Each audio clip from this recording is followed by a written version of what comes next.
Hi Dusty Betties and Dusty Boys, I'm Tess and welcome to Dusty Betty. Today I'm going to delve into what I take with me when I go mountain biking. So let's have a look.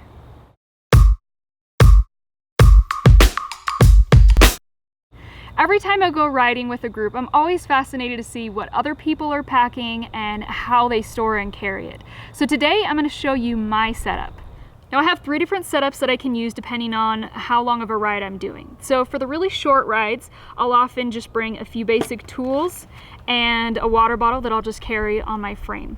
I've got frame bags and things, or I could stick some of this even in my pockets depending on how I'm doing that. If I'm gonna go for more than a couple of hours, I'll probably take my hip pack, which has a 2-liter bladder, and then I can pop my tools in there. If I'm out for the whole day, I will take my pack, which can carry 3 liters of water and all of my tools and maybe even a jacket or something like that if there's going to be some weather. No matter which of these packs I take, there are some core essentials that I always take, so let's go over those. When I first started mountain biking, I just had one pack and all of my little tools and bits and bobs had little cubbies that they would fit into. But when I started switching packs back and forth, I kept forgetting things that were important. So that's why I switched over to using a tool roll like this so that I can just pop it in whatever bag I need, and I know I've got all the important stuff in here. So let's have a look at what's in here. Probably one of the first tools that you would invest in when you start mountain biking is going to be your multi-tool. This you can use to adjust your headset, your brakes, all kinds of things on your bike are going to adjust with this. This actually has a nice little ratcheting feature on it. This is the Toe Peak Ratchet Rocket, and I love this multi-tool. It's got all my little bits here that I can pop on. Super easy to use and easy to get in a lot of the tight spaces on my bike. I'll make sure that all these things that I show you guys today, I link on the gear page of my website. One thing that's really important to me when I choose a multi-tool is making sure that I have a chain breaker on here. Because if you ever break a chain on the trail, you're gonna need this. And you're also going to need the next thing that I've got on my tool roll, which is a master link. I actually have 2 because one of my bikes is an 11-speed and the other one is a 12-speed. So you wanna make sure that you have the master link, so if you break a chain, you can pop out the old one and use this to reconnect your chain and pedal your way home. So make sure you've got the right one that fits your bike. Another thing that I really like to carry in my tool roll is just a small pocket knife, and probably the thing that I use the most on here are these scissors. This is definitely not a must, but I cannot believe how handy these are, whether it's, you know, trimming a loose strap that's come undone, that's getting in the way, or someone's got like the ends of a plug from their tire that's sticking out and you can just snip it. You could definitely use a knife, but these scissors come in super duper handy. So that's something to consider, is a little pocket knife with maybe some scissors. This one is a Leatherman, and this has been handy. Steve gave this to me for Christmas probably like 5 years ago, and I love it. The next thing I have in here is some zip ties. Now, zip ties are really handy. These are the things that are holding our cables in place on our bikes, but there are always unexpected things that will come up along the trail, and you never know. This could end up holding the strap on your pack. It could end up holding who knows what. Like, these things are just super duper handy to have, and most of the ways that you would use these on the trail probably aren't things that you would typically think of. Now I'm going to get into my tire repairs. Now, the first thing that I've got in here is my tire levers, because you need to unseat your tire to put an inner tube in there. You're gonna need tire levers or you are gonna be in deep doo-doo. These tire levers are really awesome. These are made by Specialized. It's the EMT Pro MTB. They're nice and wide, so they really do a good job getting in there. They've got a steel insert so that they are not gonna crack on you, but they are covered in plastic, so they're not gonna damage your rims.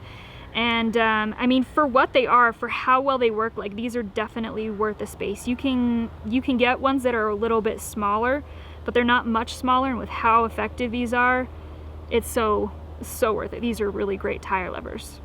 Now, a lot of the things that I have in my tool roll that are for tire repairs are geared toward a tubeless setup. There are so many reasons to go tubeless if you're not already. You'll be fixing way fewer flats. In the couple years that I've been riding continuously, I haven't had any flats. This is thousands of miles that I put on here. It's great because all the little punctures, since you're not running a tube, you've got this liquid sealant that's just running in your tire, and little punctures, that liquid sealant will go into the holes, it will oxidize and plug it, and you keep riding and you never knew that you had a gash or anything like that. Now there can still be really big catastrophic failures, and so I'll talk a little bit about what I do in those situations, but you should be running tubeless. So I've got a bottle of sealant. This is some orange seal. It's always a good idea to have, maybe if you get a leak and lose too much sealant, or if your sealant is drying out and you didn't realize it, you can pop some of this in, and that's a handy thing to have. I just refill this from a big bottle all the time.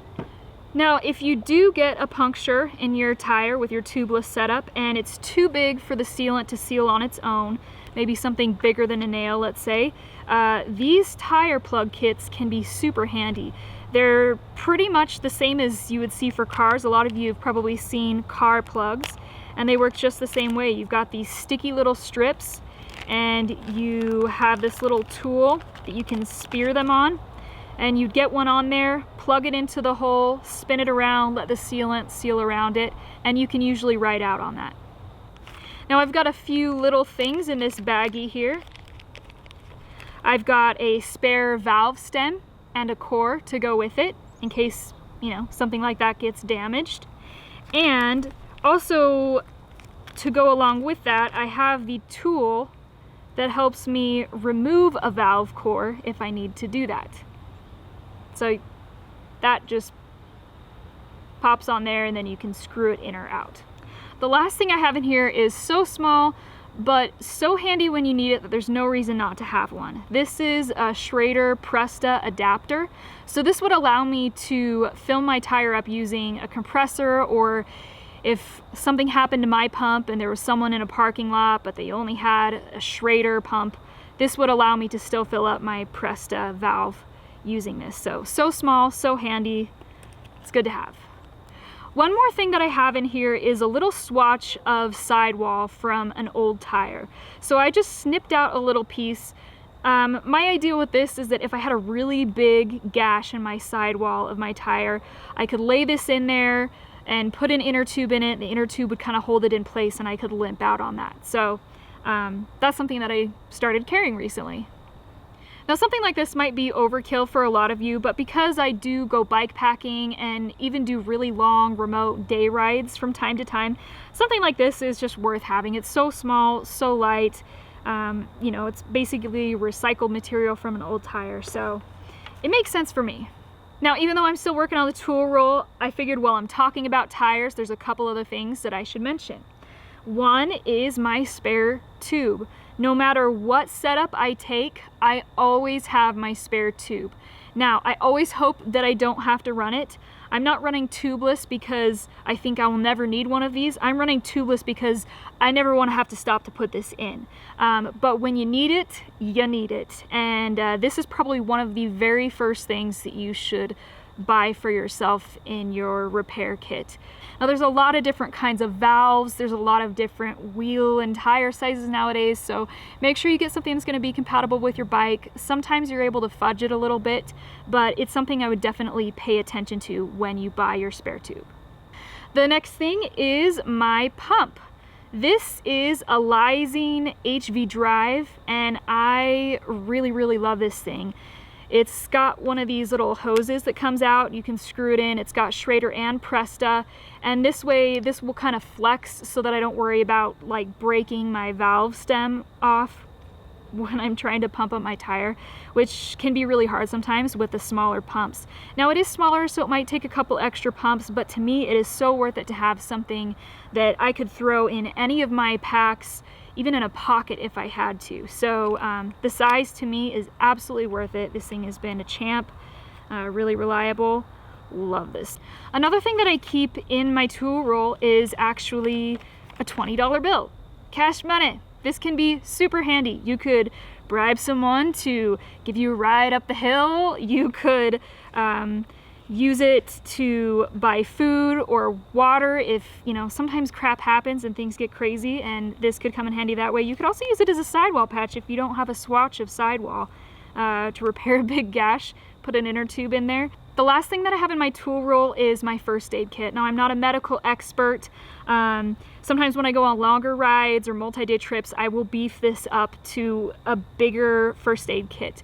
But I'm gonna show you what I've learned in my years of not only mountain biking, but other backcountry travel, like what I really use the most. And that's kind of what I take on my daily rides. So the first thing that I take is some super glue because, you know, I don't take Band-Aids. I figure if a Band-Aid's gonna fix it, you can get out and to your car without a Band-Aid. But sometimes having some super glue, crazy glue, something like that could be helpful if there was a big gash. You could kind of glue something closed. So that can come in handy. And you might also be able to do some repair stuff with this. So these little one-use things are pretty handy. The next most thing that I have used in my first aid kit is ibuprofen.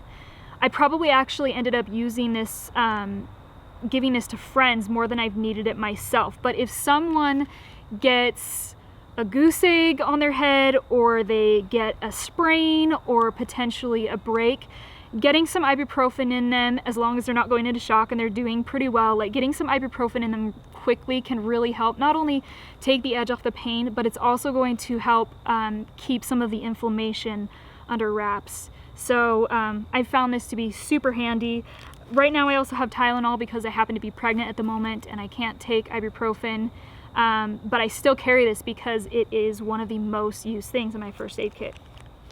The last thing that I take in here is my tweezers. These come in super handy, probably especially in the Southwest where there's so many cacti, but I've also used these to pick splinters out. So having a little pair of tweezers that work really well can be super handy.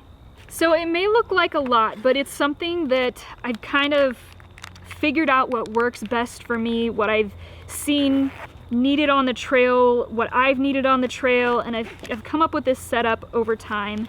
Having this has come in super handy for me, and I've even been able to help other people out from time to time just by being prepared and having this.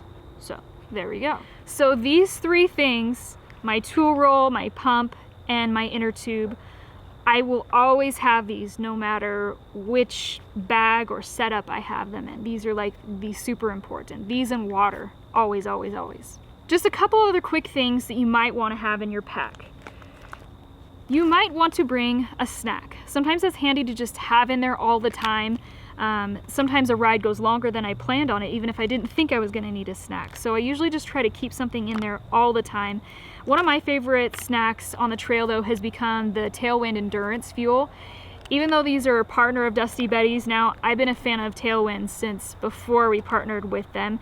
This endurance fuel, it combines like a sports electrolyte drink with your snack energy bar so that you can stay fueled up, have all the energy and electrolytes you need without feeling like you've got a brick in your stomach, without all the artificial colors and gunk and stuff. So it's pretty clean. So this just goes into a bottle of water that I would carry on my frame, and that's usually my snack for my ride. So that's what I take with me on my rides. What do you take with you on yours? Do you over prepare? Do you under prepare? And for all the Dusty Betties or female riders who are watching, stick around for one more bonus tip of something I take with me on my rides. Thanks for watching. Get dusty.